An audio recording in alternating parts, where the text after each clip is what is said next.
En 2010, Michel Martelly, alias Sweet Mickey, se porte candidat aux élections présidentielles en Haïti. Certains pensent alors à un canular, une farce, une énième blague qu'on aura vite oubliée. Mais le 14 mai 2011, la farce devient réalité. Sweet Mickey, chanteur exubérant et provocateur, devient le 56e président d'Haïti. La comédie devient une tragédie. Qui est vraiment Michel Martelly ? Ce personnage atypique qui a dirigé Haïti à sa manière et dans ses propres intérêts.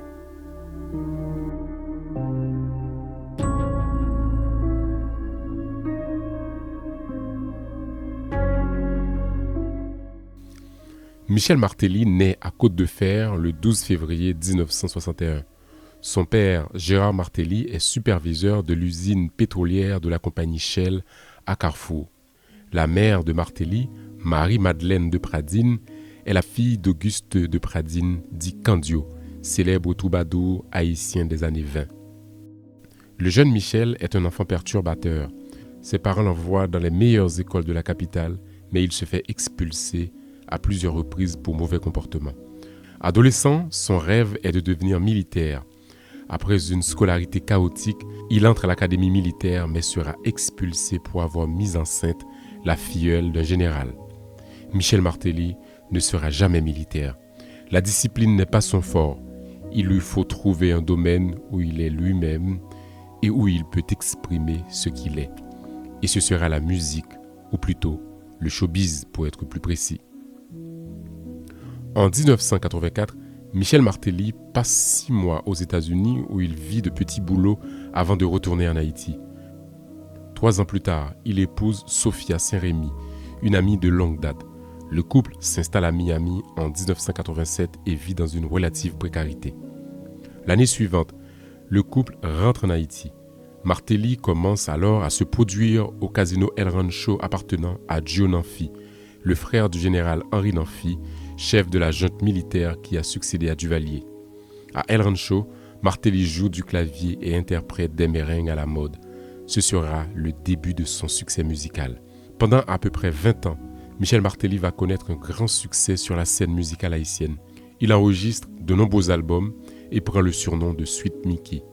Ce Sweet Mickey est aussi un personnage dont il aime jouer sur scène. À la fois sulfureux et extravagant, Sweet Mickey se permet tout. Il se travestit, provoque et insulte à tout va. On est loin des subtilités d'un coupé-cloué par exemple.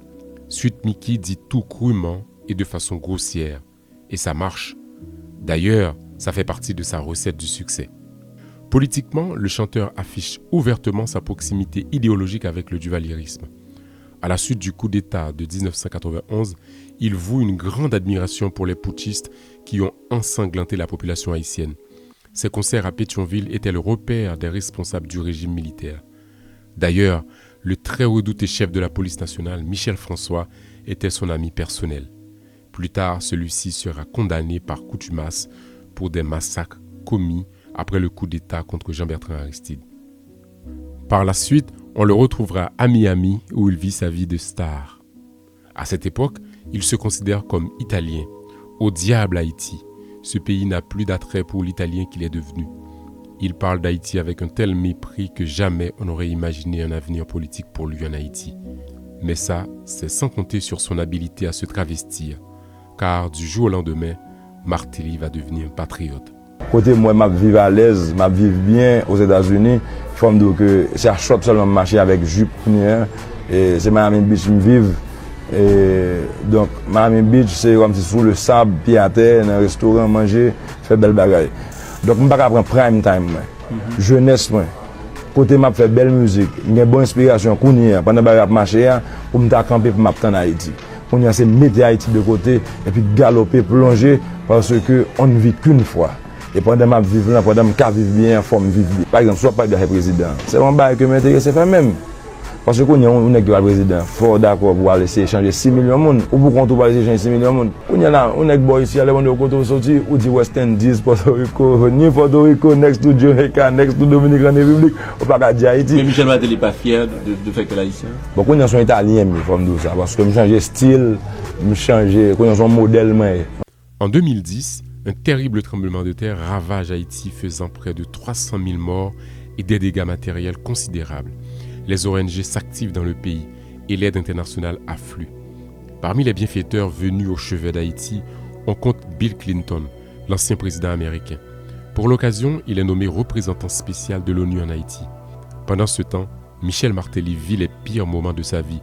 Il croule sous les dettes et vient de perdre ses propriétés en Floride à cause de la crise financière de 2008. Et quand on annonce en 2010 des élections présidentielles, Michel Martelly se porte candidat sous l'étiquette du parti Réponse Paysan, qui devient par la suite Parti haïtien tête calée, PHTK.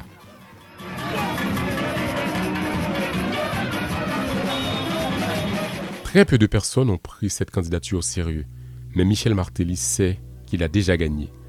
Pas parce qu'il est le plus crédible et le plus populaire, mais parce que ses soutiens sont puissants. Au premier tour des élections, Martelly est arrivé 3e derrière Mirland Maniga qui arrive en tête. Et Jude Célestin, le dauphin du président René Préval, se classe en 2e position. Mais après d'énormes pressions et de tractations, Jude Célestin a dû se retirer de la course pour laisser sa place à Martelly. Et tout cela a pu être possible parce que le chanteur candidat était soutenu par Bill et Hillary Clinton, qui veulent à tout prix l'imposer à la tête de l'État. C'est ce que révèlent les mails privés d'Hillary Clinton dévoilés en 2016 par le Center for Economic and Policy Research, un think tank américain basé à Washington. Ces mails ont montré clairement que Michel Martelly a été élu en 2011 grâce à l'intervention de Bill Clinton et du département d'État américain dirigé à l'époque par Hillary Clinton.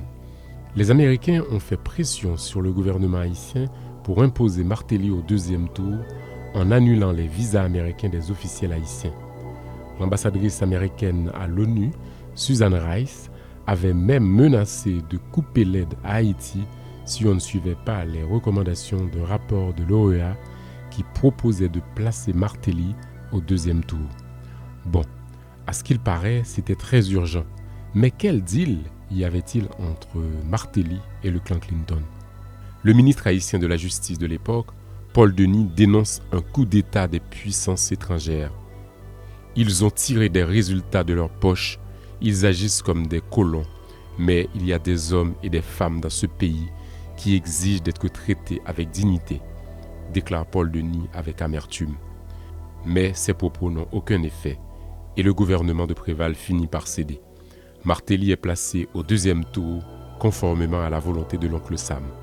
Comme prévu, au 2e tour, il est élu président face à la candidate Mirland Maniga. À peine quelques mois à la tête du pays, Michel Martelly est impliqué dans une affaire de corruption. Son gouvernement, dirigé par Max Bellerive, attribue 8 contrats de construction en une seule journée, le 8 novembre 2010, pour un montant de 385 millions de dollars à 3 compagnies appartenant au sénateur dominicain Félix Bautista. En contrepartie, le président haïtien reçoit 2,6 millions de dollars de pots de vin. En 2011, Michel Martelly met en place une taxe qui prélève $1,50 sur les transferts d'argent de la diaspora en direction d'Haïti et aussi 0,5 centimes sur chaque appel téléphonique. Une manne financière énorme qui devait servir à financer l'éducation gratuite en Haïti. Mais en réalité, aucun projet de ce type n'a été mis en place. Le président est accusé d'avoir détourné ces fonds pour son usage personnel et de sa famille. D'ailleurs, cette taxe créée par un simple arrêté présidentiel est illégale parce que selon la législation haïtienne, seul le Parlement peut lever des impôts et des redevances au profit de l'État. Une plainte a été déposée aux États-Unis pour détournement de fonds publics contre Michel Martelly et ses successeurs qui ont bénéficié de cette taxe. Mais le gouvernement de Martelly fait tout pour détourner l'attention. Il crée un ensemble de programmes au nom farfelu, par exemple Ti Maman Chérie, EDPEP, Crédit Rose, etc., afin de faire croire qu'il travaille. Le régime de Martelly est l'un des principaux dilapidateurs du fonds Petro-Caribé alimenté par le Venezuela visant à aider à la reconstruction d'Haïti après le tremblement de terre du 12 janvier 2010. Laurent Lamotte, Premier ministre sous le gouvernement Martelly entre 2012 et 2014, a détourné au moins 60 millions de dollars de ce fonds, selon le département d'État américain. Il est aujourd'hui interdit d'entrer sur le territoire américain à cause de ce scandale. Le fils aîné du président, Olivier Martelly, est accusé de détournement de plusieurs millions de dollars américains dans un projet fictif de construction et d'aménagement de stades de football. En 2012, Olivier Martelly se voit attribuer plusieurs millions de dollars pour un programme de construction de stades. Mais ces stades n'ont jamais vu le jour. La présidence de Michel Martelly est marquée par beaucoup de tensions. Des manifestations s'organisent régulièrement pour exiger sa démission pour corruption et détournement de fonds publics, obligeant le président à changer plusieurs fois de Premier ministre. Le 25 octobre 2015, son gouvernement organise des élections présidentielles en marge des élections locales et législatives. Après les résultats préliminaires publiés par le Conseil électoral provisoire, Jovenel Moïse a obtenu 32% des voix et Jude Célestin en a obtenu 25%. Certains candidats contestent ces résultats qui classent au second tour Jovenel Moïse, le candidat du clan PHTK. Il publie une déclaration commune dénonçant les résultats comme étant antidémocratiques et ont appelé au respect du vote du peuple. Le 7 février 2016, Martelly arrive au terme de son mandat et est obligé de quitter le pouvoir. Le poste de président de la République est resté vacant pendant plusieurs jours avant la désignation de Jocelyn Privert comme président provisoire. En attendant le deuxième tour des élections où Jovenel Moïse sera élu président. Le 7 juillet 2021, le président Jovenel Moïse est assassiné chez lui. Selon le sénateur Gabriel Fortuné, Jovenel Moïse aurait été livré par son parrain, allusion à peine voilée à Michel Martelly. C'est également l'avis de Pierre Espérance, responsable du réseau national de défense des droits humains en Haïti, qui lui parle d'un rapport de la DCPJ qui aurait désigné Martelly comme impliqué dans le crime. Pour l'instant, l'enquête se poursuit. La présidence de Martelly est aussi marquée par des dérapages verbaux qui rappellent que le personnage Sweet Mickey n'a rien de chef d'État. Aux journalistes qui osent le critiquer, il les traite de tous les noms d'oiseaux. La journaliste Liliane Pierre-Paul en a fait les frais. Il y a encore une chose de plus grave au sujet de Martelly, et c'est l'ancien directeur de la police nationale d'Haïti, Mario Andressol, qui nous l'apprend. Dans une interview à Aïbo Post le 5 juillet 2018, Mario Andressol déclare que Michel Martelly est un trafiquant de drogue. L'ancien président utilisait les voitures de la police nationale pour transporter de la drogue. Martelly a gangstérisé la police nationale en y intégrant des dealers de drogue et des kidnappeurs, selon l'ancien numéro 1 de la PNH. Les accusations de Mario Andressol sont très graves et doivent être prises au sérieux parce qu'en tant que directeur de l'institution policière, il doit avoir en sa possession des éléments solides. On ne connaîtra peut-être jamais toute la vérité sur cette histoire, mais ce qu'on sait en revanche, et c'est l'intéressé lui-même qui nous l'apprend, c'est qu'il a été un grand consommateur de drogue. Dans une interview accordée au journaliste Carl Fonboin, le chanteur a confessé son passé de drogué fou qui s'adonnait au vol pour payer sa dose. Quand on regarde ces images, on a envie d'avoir pitié de cet homme qui se met à quatre pattes devant la caméra pour montrer comment il était réduit à ramasser les résidus de sa drogue à même le sol. Difficile de savoir s'il était sincère ou s'il jouait la comédie. Après ses fonctions comme chef d'État, Michel Martelly a repris sa carrière musicale, mais il devra faire face à de nombreuses oppositions et critiques. Presque partout où il passe, il est reçu par des protestations. Sa participation à des activités musicales dans la diaspora haïtienne est souvent chahutée et boycottée. Que ce soit à New York ou à Paris, Sweet Mickey n'est plus le bienvenu. Ses concerts sont annulés grâce à la mobilisation des membres de la diaspora haïtienne qui l'accusent d'avoir plongé le pays dans un marasme sans fond. Le dernier coup dur en date pour le président, ce sont des sanctions de la communauté internationale. Dans un rapport en date du 20 octobre 2023, l'ONU l'accuse d'avoir armé et utilisé les gangs qui sévissent en Haïti.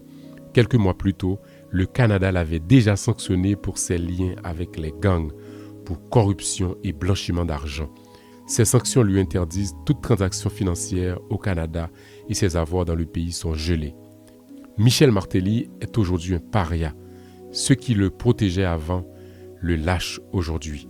D'ailleurs, lui qui était si loquace avant, semble se réfugier dorénavant dans le mutisme coupable. Qu'est-ce qu'on retiendra de Michel Martelly comme président? Certainement pas grand-chose, si ce n'est qu'il est celui qui a légalisé le grand banditisme en le propageant tel un fléau. Haïti guérira-t-elle un jour de cette peste rose?